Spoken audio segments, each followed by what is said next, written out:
죽음에서 살려주신 절대신 하나님. 26번째 사연. 야심작 기념돌이 넘어지면서 스친 이야기. 자연성전 앞산 야심작을 두 번째로 쌓을 때의 일이다. 첫 번째로 쌓은 야심작 돌조경은 기초가 약해 무너졌다. 겨울에 점점 무너지다 그 이듬해 봄에 땅이 녹으면서 조금씩 주저앉아 무너졌다. 그래도 미리 알아서 접근하지 아니하여 인명피해가 없어 다행이었다. 두 번째로 다시 쌓을 때 이 돌들을 다 끄집어내고 또 긴긴 날을 거치면서 모두 다시 쌓았다. 그리고 마지막에 야심작 상단에다 기념돌을 세웠다. 이 돌은 기념의 글을 새기기 위한 것으로 2.5톤의 검은 돌이었다. 납작해서 글을 새겨 넣기에 좋으니 작지만 이 돌을 택한 것이다. 돌을 다 쌓아놓고 제자들은 흙 묻은 모든 돌들을 닦았다. 기념돌도 씻고 닦고 있었다. 나는 기념돌 바로 옆 우측에서 바닥에 쌓인 흙을 치우고 손질하려고 한 제자에게 너는 어서 가서 저 밑에 마당에서 괭이를 가져와라 하고 심부름을 시켰다. 그런데 이때 그가 괭이를 가져올 때까지 기다리지 못할 정도로 급한 마음이 들었다. 내 손에 가죽 장갑을 끼고 있었기에 우선 급한 마음에 손으로 흙을 끌어 삼태기에 담기 시작했다. 삼태기에 담은 흙을 내 밑에 서 있는 제자에게 주면서 너는 이것을 바로 내 밑에 있는 자에게 건네주어라. 내가 삼태기로 흙을 모아주면 바로바로 밑으로 보내라는 것이다 했다. 그랬더니 그 제자는 내게서 받은 것을 또 다른 사람에게 건네주어 흙을 운동장 바닥에 버리게 했다. 이렇게 계속 흙을 끌어 담아 치우는 대로 나는 기념돌 세운 곳에서 우측으로 조금씩 옮겨가고 있었다. 운동장 쪽을 쳐다보니 괭이를 가지러 간 제자는 아직도 운동장에서 뛰어가고 있었다. 괭이가 멀리 마당에 있으니 찾으러 가는 중이었다. 그 주의 주일 말씀 주제가 부지런한 인생을 살아라 였는데 그 말씀이 불현듯 떠오르면서 괭이가 없어도 손으로 부지런히 해야 산다는 성령의 감동과 영감이 강하게 왔다. 그래서 괭이가 올 때까지 서 있지 않고 하나님이 나를 보신다 생각하고 손으로 조금씩이라도 흙을 박박 긁어서 빨리 삼태기에 담고 옮기는 일을 계속했다. 정신없이 일하여 순식간에 몇 삼태기의 흙을 치웠다. 그러다 보니 나는 흙을 치운 곳에서 아직 흙이 쌓여있는 쪽으로 자꾸 옮겨가게 되어 5, 6회 삼태기를 건넨 후에는 1m 이상을 서쪽으로 옮겨가 있었다. 이때 나머지 흙을 더 치우려고 서쪽 흙을 가죽 장갑 낀 손으로 부지런히 모아 삼태기에 담았다. 허리를 일으켜 그것을 옆에 제자에게 건네주고 다시 흙을 담으려 돌아서는 순간 내 등과 힙부 쪽에 뭔가가 무겁게 스쳤다. 그 순간 모두 고함 지르는 소리가 들렸다. 뒤를 쳐다보니 돌 하나가 넘어지면서 나에게 스친 것이었다. 야심작 상단부에 세운 기념돌이었다. 돌이 넘어진 원인은 기념돌에 물을 부어 씻으니 흙과 돌로 다져진 바닥이 물을 먹어서 돌이 기울게 된 것이다. 이 돌이 넘어지면서 나의 등과 힙부를 치고 또 내 밑에 서 있던 자의 삼태기와 팔뚝을 쳤다. 너무 충격적인 사건이 순간 일어나니 심장이 두근거리며 숨이 안 쉬어졌다. 모두 놀라 하나님! 하고 소리 지르며 서로 쳐다보면서 눈물을 흘렸다. 선생이 거기서 넘어진 그 돌에 치여 죽을 뻔했던 순간을 눈앞에서 보게 된 것이다. 말해줄 시간도 없이 순식간에 일어난 일이었다. 나는 위에서 돌을 씻었던 자들에게 흙만 살살 닦지 양동이 물을 그렇게 부으면 돌이 넘어지지 않느냐. 왜 상식 없이 일을 하느냐. 너희들 때문에 나 죽을 뻔했다. 흙 묻은 것만 살살 닦았으면 안 넘어졌잖아 하고 소리를 질렀다. 작업 과정을 쳐다보던 자들도 모두 인상들을 쓰며 멍청하고 미련하게 일을 하다가 선생님 죽을 뻔했네 라고 소리 지르며 말했다. 예상도 못한 일이었다. 모르고 하면 이와 같이 사고를 낸다. 죽음을 몰고 온다. 그때 기념돌을 세우고 나서 좌우에 돌을 쌓아야 하는데 쌓지 않았었다. 기념돌은 맨 위에다 세웠기에 좌우로 돌을 쌓을 공간이 없었기 때문이다. 이후에 시멘트 콘크리트 작업을 하려고 했던 것이다. 그 상태에서 물을 붓고 돌을 닦으니 바닥의 자갈과 흙이 물을 먹으면서 돌이 못 견디고 넘어간 것이다. 맨 위에 세워도 반드시 좌우의 돌로 받쳤어야 했다. 그렇게 100% 완전히 했어야 하는데 그것을 하나님만 알았지 우리는 몰랐던 것이다. 사람이 모르면 사고도 나고 죽음도 당한다. 몰라서 당한다는 것을 이날 더욱 깨달았다. 그래서 하나님은 나로 하여금 손으로 급히 흙을 파내게 하면서 죽음의 자리를 점점 피하게 하신 것이다. 그래도 살아서 다행이었다. 하나님, 성령님 살려주셔서 감사합니다. 라는 말이 입에서 절로 나왔다. 죽을 고비에서 하나님이 살려주셨다고 감격해하면서 충격과 감사의 눈물을 흘리고 말았다. 그 순간의 사고를 연상해 보았다. 기념돌이 넘어지면서 나를 쳤으면 그대로 깔려서 눌렸을 것인데 그랬다면 내가 어떻게 그 돌들을 들 수 있으랴. 돌 밑에서 버르적거리다 죽었다. 하나님과 성령이 나를 감동시켜 장갑 낀 손으로 사정없이 빨리 흙을 파내고 기념돌에서 서쪽으로 1m 이상을 옮겨가게 하므로 그 돌이 넘어질 때 내 히프만 스치고 간 것이다.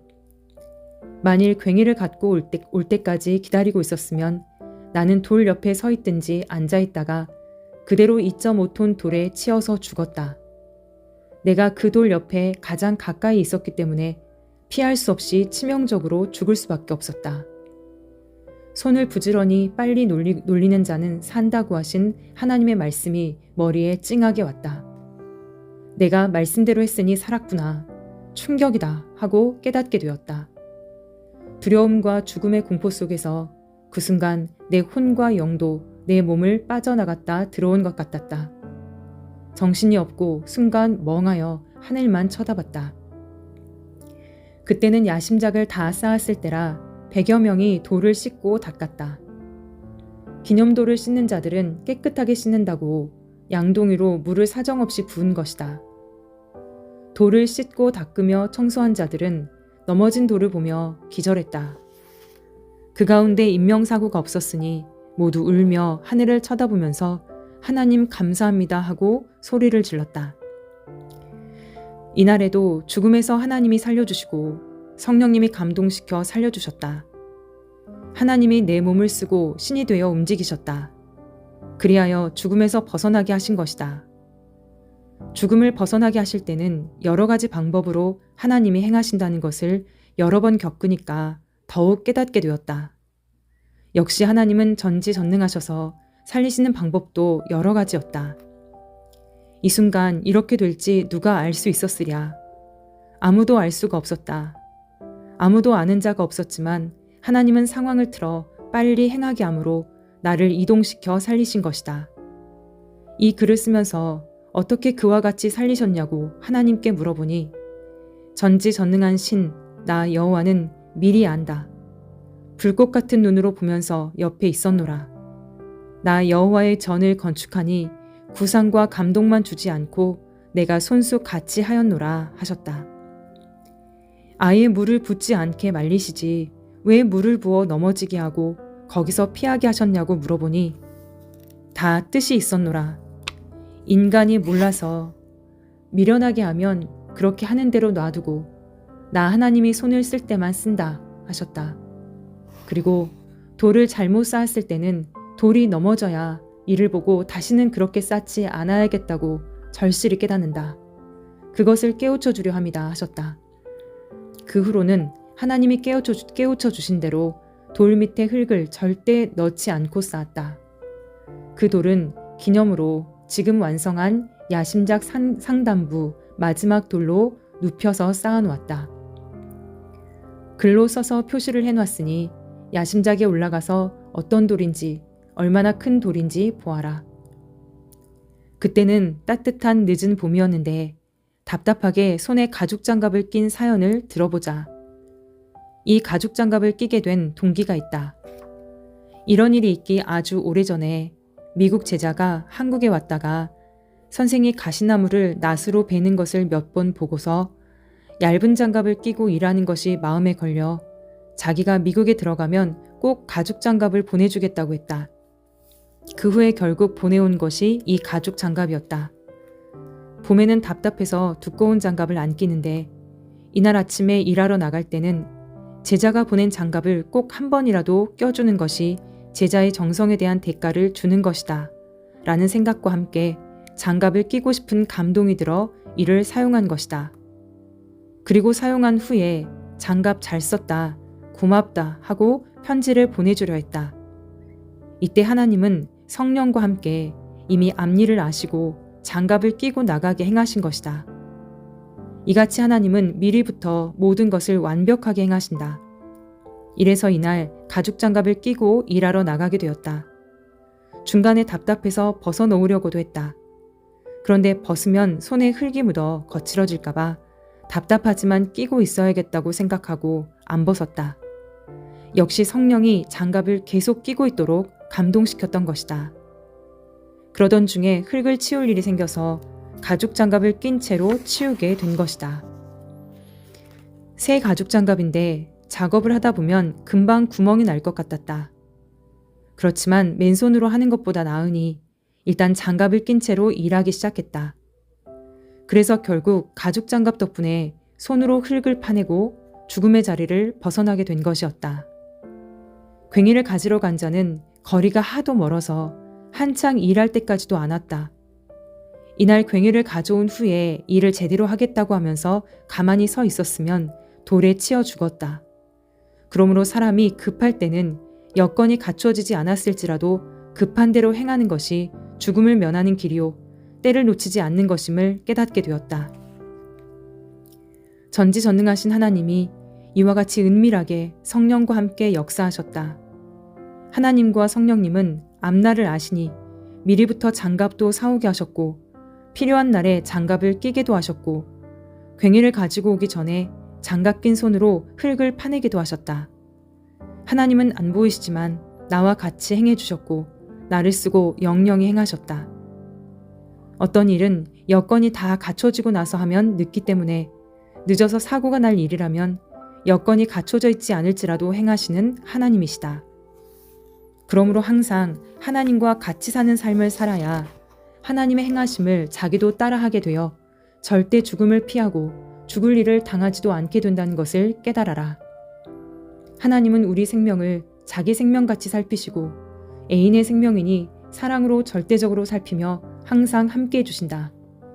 이를 생각하고 있을 때 하나님이 말씀하시길 내가 오늘도 나의 전을 건축하니 불꽃같이 살피며 같이 일하면서 도왔다. 성령은 감동시켜 주었노라 하셨다. 성자도 예수님과 같이 항상 나를 쓰고 행하셨다. 그래서 이 책을 통해 삼위가 행하신 일과 우리가 행한 일을 쓴 것이다. 그날 돌이 넘어졌어도 죽음의 첫 번째 위치에 있었던 나도 살고 두 번째 위치에 있었던 흙삼태기를 받은 자도 살고 돌 밑에서 웅성거리던 100여 명의 사람들도 쳐다보고 놀라기만 했지 무사했다. 그러므로 하나님께 감사하였더니 하나님은 죽을 고비에서 살려준 것을 자세히 써서 모든 자에게 전해라 하셔서 거짓 없이 세밀하게 쓴 것이다. 이날 사고의 충격들을 받고 둘러선 제자들은 눈물을 흘렸다. 하나님 감사합니다. 성령님 감사합니다. 돌이 넘어져서 사람을 쳤으면 어찌할 뻔했어요. 정말 지켜주셔서 감사합니다. 하며 모두 쳐다보면서 울기만 했다. 그 돌에 치였으면 그 무거운 돌을 사람의 힘으로는 도대체 들어 옮길 수가 없어 그대로 깔려 죽었다. 그 위치는 포클레인이 있는 데서 40m나 떨어진 곳인데 어떻게 포클레인이 거기까지 올라올 수 있으랴. 죽음의 위치에서 하나님은 이와 같이 신같이 행하여 벗어나게 하셨다. 자신을 믿고 사랑하는 자, 자신의 일을 행하는 자와 같이 행하시는 하나님, 성령님, 성자이시다. 이를 증거하려고 죽음에서 살아났던 현실의 일을 그대로 썼다. 나를 살려주신 삼위께 감사하며 이 시간에도 뜨거운 눈물을 흘리면서 글을 쓰고 있다. 이 사연의 충격만 받지 말고 자기도 여러 상황의 죽을 고비에서 살려주신 것을 기억하여라. 육신의 죽을 고비에서만 살리신 게 아니라 영의 죽을 고비에서도 수없이 살리셨다. 황금 천국에서 영원히 같이 살기 위함이다. 자기의 영과 육을 살려주신 하나님과 감동시킨 성령님과 부호하신 성자를 생각하며 감사하고 고마워하고 사랑하며 살아라. 그래야 또 죽을 고비에서 삼위가 함께 하셔서 불꽃같이 보시고 살려주신다는 것이다.